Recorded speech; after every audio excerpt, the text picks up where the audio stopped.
Hi guys, so today we're going to continue our unit on media literacy. So I'm going to show you some note cards today, but if you can't read them perfectly, that's fine because these all come from a set of notes that I've uploaded to your Jupiter Grades already at the beginning of the cycle.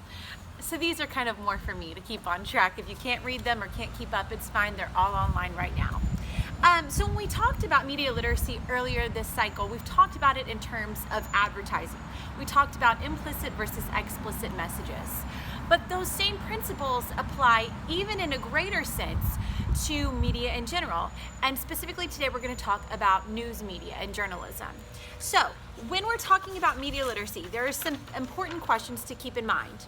First of all, who wrote the story? Who is it who is creating the actual content? Who published it? What organization published it? And we'll talk about the importance of why that comes into play later. What is the tone of the story? What is the overall mood? We'll deconstruct that in a moment. And who benefits from the story? So as we go through some of our notes today, these are things to keep in mind. So, first, you need to understand that media uses the language of persuasion. Every media message has a purpose, and media uses both explicit and explicit techniques to convey a message. So what does that mean? Well, when we talked about advertisement, we talked about implicit versus explicit messages. If a message is explicit, that means they're coming right out and saying it. Buy this car, it's the fastest. Buy these pills, it'll help you lose weight. Whereas implicit is more implied, it's subtle. It's conveying the fact that if you buy this perfume, you will live this glamorous life. Well, the same principles apply to news media. So a news media story might come right out and say, Mr. Smith is doing a terrible job of running the country. Or it might imply it with the types of graphics they use, the tone of the words, the tone and the expression of the reporter. And we'll talk about that in greater detail in a moment. But the point of all media is to persuade you, to have you agree with their point of view. So when we talk about media, media constructs our culture and our view of reality is shaped by it. So we're constantly, now more than ever, always inundated with media of all types. Back in the past, it was just the newspaper, the radio, and the television. But now media comes at you in every form, from internet stories to social media to sound bites here and there to YouTube videos. Media is more prevalent than ever, and especially for young people. Whether it's social media, whether it's just browsing the internet, you are constantly being sent messages from all different sources. And when we receive these messages, they come in two forms: text and subtext. So when we talk about text, we're talking about the actual words that the story uses. This is the explicit message part. So a story might very well come out and say, Mr. Smith is a terrible leader. But more often than not, we're going to see more subtext. That's when your media source uses a sound, graphic, or picture to convey an implicit message. They might use a soundbite like dun dun, Mr. Smith makes a startling choice. They're not telling you it's the wrong choice or that he's terrible, but they're implying it with their overall tone. And we'll talk about two examples here in a moment to convey how the tone and the graphics of a story really come into play into the message you take away. It's also important to remember when we're talking about media literacy that nobody tells the whole story. No one is truly unbiased. No one is truly balanced. Everybody has a point of view, whether they realize it or not.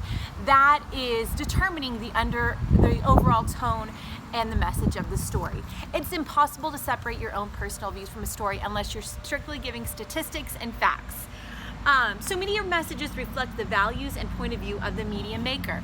That might be the writer or the company who's putting it out in general, but all media messages come from a point of view, and people are choosing what information to include based on what benefits their overall story.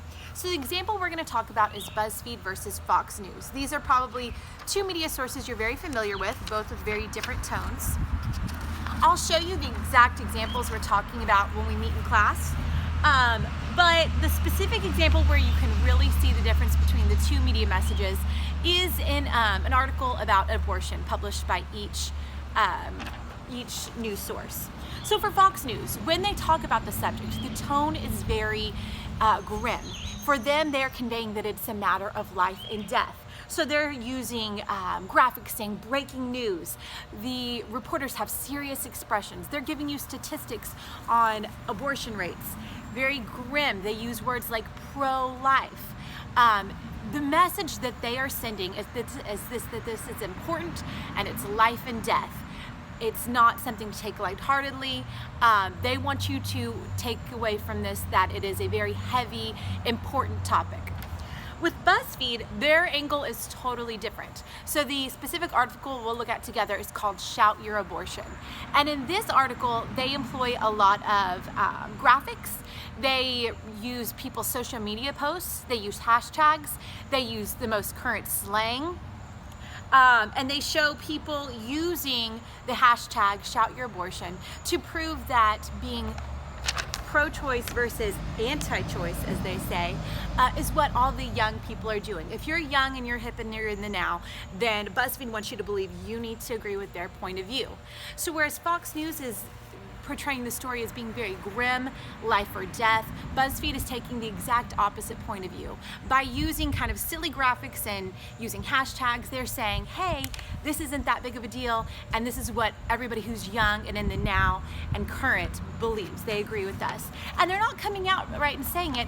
Both news sources are using implicit messages to convey that overall tone. Now, we'll look at these specific examples together, but that's just to give you a little preview of the difference between implicit and explicit messages when it comes to actual media journalism. Remember, your assignment is to find 2 stories of your own that do this. So you're going to look for a topic that's being covered in 2 very different ways. So perhaps one news source uses implicit messages to convey one tone, and one news source uses another. Find those 2 stories and tell me what their overall message is and which ways they convey it by both implicit and explicit messages. That's all we have for today, guys. If you have any questions, feel free to message me. Otherwise, we will talk about this in class.